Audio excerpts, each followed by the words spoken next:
ఆ రాత్రి మీరు థియేటర్ నుంచి బయటకు వస్తూ మీడియాతో కూడా మీరు మాట్లాడారు. సినిమాకి ఆల్మోస్ట్ రివ్యూ కాదు కానీ మీ అభిప్రాయం చెప్పారు. మీ అభిప్రాయం ఎలా ఉన్నా మన సినిమాకి మన వచ్చిన రివ్యూలు కూడా మీరు చూసుంటారు. కానీ ఆ రివ్యూలు ఎందుకో మరి చాలా కొసరి ఇద్దామా వద్దా, ఇంత డిజర్వా కాదా, బాలకృష్ణ సినిమాకి ఒక హై రేటింగ్ ఇవ్వటం అనేటువంటిది ఏదో నామోషిలాగా ఫీల్ అయ్యినటువంటి ఇది కనిపించింది. మీరేమంటారు దీన్ని? చూశారు కదా మీరు, ఇంత గొప్ప సినిమాగా మీరు అభివర్ణిస్తున్నారు. నిజంగా గొప్ప సినిమా అండి. ఈ గొప్ప సినిమా అని చెప్తూ నేను వెంటనే ఒక మాట మాట్లాడతా. ఆ రివ్యూలతో నాకు సంబంధం లేదు, నేను ఎవరిని విమర్శించలేను. రివ్యూ అంటే ఎవరి అభిప్రాయం వాళ్ళది, దానికి చాలా మెచ్యూరిటీ కావాలి. ఇప్పుడు నేను శ్లోకానికి అర్థం చెప్పాను చూడండి, అది తెలిస్తేనే మీరు మాట్లాడగలరు, దాని అర్థం అయితేనే మాట్లాడగలరు, అది మీరు ఓన్ చేసుకుంటేనే మాట్లాడగలరు. ఇవాళ దేశం దారుణమైన స్థితిలో ఉంది. ధర్మాన్ని కాపాడడానికి ఒకడు జీవితాన్ని కూడా పణంగా పెట్టేశాడన్నమాట అనే సంఘటనలు ఏమంటారు ప్రపంచవ్యాప్తంగా ఆ రియాక్షన్స్ని మోడీ గారు ఎదుర్కొంటున్నారు. ఇవాళ ప్రధానమంత్రి స్థానంలో కూర్చొని. ఇప్పుడు ఆ మధ్యన చైనాగా రష్యా వెళ్తే చైనానా ఆ టైంలో ఈ ఇంటెలిజెన్స్ వర్గాల నుంచి మోడీ గారికి చాలా ప్రమాదం ఉంది అంటే ఆయన హోటల్ నుంచి ఆయన్ని రక్షించే ప్రయత్నంలో పుతిన్ సక్సెస్ అయ్యాడు. మోడీని అక్కడ లేపేద్దామనే ప్రయత్నం జరిగింది. అంటే ధర్మాన్ని కాపాడడానికి ఒకడు స్ట్రాంగ్గా నిలబడితే వాడిని అక్కడ లేపేస్తే ఈ కంట్రీని స్వాధీనం చేసుకోవచ్చు అనే దురదృష్టకరమైన స్థితిలో ధర్మం కోసం, దేహం కోసం కాదు, ధర్మం కోసం, దేశం కోసం పనిచేస్తున్న ఒకే ఒక్కడు అనిపిస్తుంది ప్రభు గారు. ఈ దేశంలో ఉన్న హిందువులందరూ నిద్రపోతున్నారు, జస్ట్ బొట్లు పెట్టుకుని తిరిగేస్తున్నారు, జస్ట్ గుళ్ళకు వెళ్తున్నారు, కొబ్బరికాయలు కొడుతున్నారు, నైవేద్యాలు సమర్పిస్తున్నారు, హుండీలో డబ్బులు వేస్తున్నారు. నువ్వు హిందువు అంటే హిందువే అంటున్నారు. హిందువని ఎలా ప్రూవ్ చేసుకోగలరంటే ఒక్కడు మాట్లాడు. నేను మళ్ళీ నేను ఏమంటానంటే శాస్త్రేణ జామితా నాస్తి, శాస్త్రానికి విసుగు లేదు. ఇది నేను చాలామందితో చెప్పాను, మీకు కూడా చెప్పుంటాను. నేను మళ్ళీ చెప్తున్నాను, ఈ దేశంలో నువ్వు హిందువా అని అడిగి మరీ చంపేస్తే 26 మంది టూరిస్టులని ఒక్క హిందువు కూడా రోడ్డు మీదకి రాలేదు. ఇన్ జనరల్గానే మనం అనేస్తాం, మన భార్యని అర్చన నిన్నంటే నన్నన్నట్టే అని నేను నా భార్యతో అంటా. ఒరే తేజు నిన్నంటే నన్నన్నట్టే, నాన్న నిన్నంటే నన్నన్నట్టే అని నా బిడ్డ అంటాడు. ఇది మాట వరుసగా మనం అంటున్నాం, సీరియస్గానే అంటున్నాం ఆ మాట. మరి హిందువా అని అడిగి వాడిని చంపేస్తే హిందువు అని పేరు పెట్టంటే ప్రతి హిందువుని అన్నట్టే అని ప్రతి హిందువు భావించాలి కదా ప్రభు గారు. ఇది లాజిక్ కాదా? ఇది ఎందుకు భావించట్లేదు అంటే ఇదంతా డ్రామా అన్నమాట. సిన్సియర్లీ యు ఆర్ నాట్, ఏమంటారు, మీరు హిందువుగా పెరగలేదు. మేము ఆశిస్తుంది ఏంటంటే ఈ దేశంలో హిందువుగా పుట్టినవాడు ప్రతివాడు చెప్పుకోవడానికి హిందువుగా కాదు, ఆచరణాత్మక హిందువులుగా వాళ్ళు ఎదగాలి, ప్రాక్టీసింగ్ హిందూస్ కావాలి. అప్పుడు కానీ ఈ దేశం రక్షించబడదు, ఈ దేశానికి పూర్వ వైభవం రాదు. నేను వాళ్ళతో చెప్పింది ఈ రేటింగులు ఇవి కాదు. మీరు దయచేసి మంచి సినిమాకి తపస్సు చేయాలండి. మంచి సినిమా చూడడానికి ఇవాళ దరిద్రపు సినిమాలు, దరిద్రపు డ్రెస్సులు, దరిద్రపు పాటలు, జస్ట్ సినిమా అనేది జస్ట్ ఎంటర్టైన్మెంట్ కాదు ప్రభు గారు. ఇది ఒకవేళ ఎంటర్టైన్మెంట్ అనుకుంటే this is not a just entertainment film, this is best entertainment film. దీన్ని సినిమా అని అతనికి తెలియదా? బోయపాటి శ్రీనికి తెలియదా? దాన్ని ఎంటర్టైన్మెంట్ అనే హోమియోపతి పిల్లాగా దానిపైన స్వీట్ కోటింగ్ ఇస్తూ అందులోంచి ధర్మాన్ని ప్రపంచానికి అందించడం కోసం ఒక సాక్రిఫైజేషన్, అతని మీద చాలా ఒత్తిళ్ళు ఉంటాయి. ఇట్లా హిందూయిజాన్ని ప్రొజెక్ట్ చేస్తే ఈ దేశంలో హిందూ అని చెప్పుకోవడానికి మనం భయపడతాం, పిరికితనం ఉంది.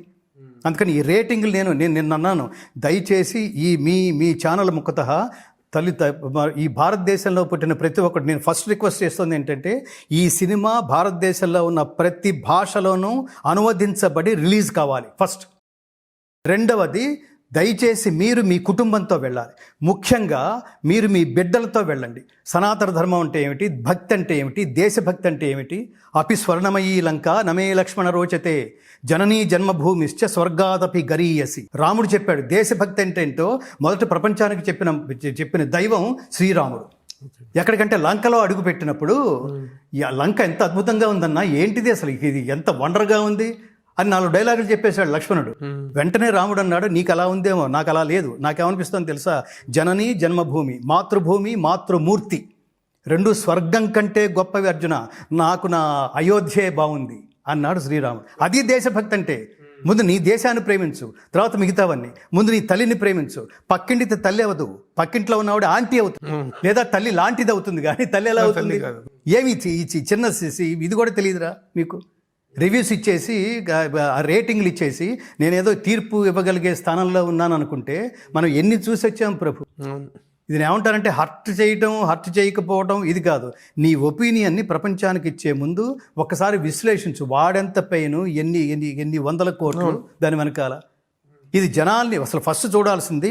సినిమా అనే గొప్ప వేదిక, జనాల్ని ప్రభావితం చేయగలిగే మోస్ట్ పవర్ఫుల్ వేదిక మించి ఒక భావ వ్యక్తీకరణ దృశ్య రూపంలో జనాల్లోకి వెళ్తున్నప్పుడు దాని ప్రభావం ఎలా ఉంటుందో అసలు ముందు అది గుర్తించండి. వాడి పెయిన్ గుర్తించండి. నచ్చితే నచ్చింది, లేకపోతే లేదు. ఈ రేటింగ్లు చూసి ఎవరు వెళ్తారు? నేను మన రోజుల్లో గీతాంజలి అనే సినిమాకి నాకు బాగా గుర్తుంది. గీతాంజలి అనే సినిమా సూపర్ డూపర్ హిట్ ఆ రోజుల్లో, మ్యూజికల్గా కూడా. నాగార్జున గారి సినిమా. ఆ సినిమాకి ఏమిటో ఈ కవిత్వం, ఏమిటో ఇది ఎవరికి అర్థమవుతుంది, ఇట్లాంటి రివ్యూలు రాసిన వాళ్ళు మన పెద్దవాళ్ళు. ఆ సినిమా సూపర్ డూపర్ హిట్. ఇప్పుడు రివ్యూ ప్రభావం జనాల్లో ఉన్నట్ట లేనట్ట? అసలు దయచేసి రివ్యూలను పట్టించుకోకండి. అది 5 అయితే ఏంటి, 3 అయితే ఏంటి, 4 అయితే ఏమిటి. రెండోది గుర్తుపెట్టుకోండి, పరమాత్ముడి సృష్టి సమానం కానీ పరమాత్ముడి సృష్టిలో ఏది సమానం కాదు. దేనికదే యూనిక్. ఒక సినిమా మీకు నచ్చచ్చు ప్రభు గారు, నాకు నచ్చలేకపోవచ్చు. ఒక సినిమా మీరు ఊరంతా తిరిగి రాత్రి సెకండ్ షోకి అట్నుంచేటే డైరెక్ట్గా థియేటర్కి వెళ్ళారండి. ఆ మూడ్లో మీరు స్నానం చేయకుండా వెళితే ఆ సినిమా చూస్తున్నప్పుడు మీకు ఒక రకమైన అనుభూతి, నేను ఇవన్నీ ప్రత్యక్షంగా అనుభవించా, మీకు ఒక రకంగా అనుభవించవచ్చు. మీరు ప్రశాంతమైన వాతావరణంలో అదే సినిమాని కొంతకాలం తర్వాత చూస్తే ఎందుకోరా అప్పుడు నాకు ఎందుకో బాగుందని అనిపించలేదు, ఇప్పుడు ఎందుకు బాగానే ఉంది అనిపిస్తుంది ఏంటి అనిపిస్తుంది. ఇంకొన్ని సినిమాలు చూడండి, అసలు ఈ సినిమా ఎందుకు హిట్ అయిందిరా అనిపిస్తుంది. కొన్ని సినిమాలు చూడండి, ఏముందని ఈ సినిమా ఇంత సూపర్ డూపర్ హిట్ అయింది అనిపిస్తుంది.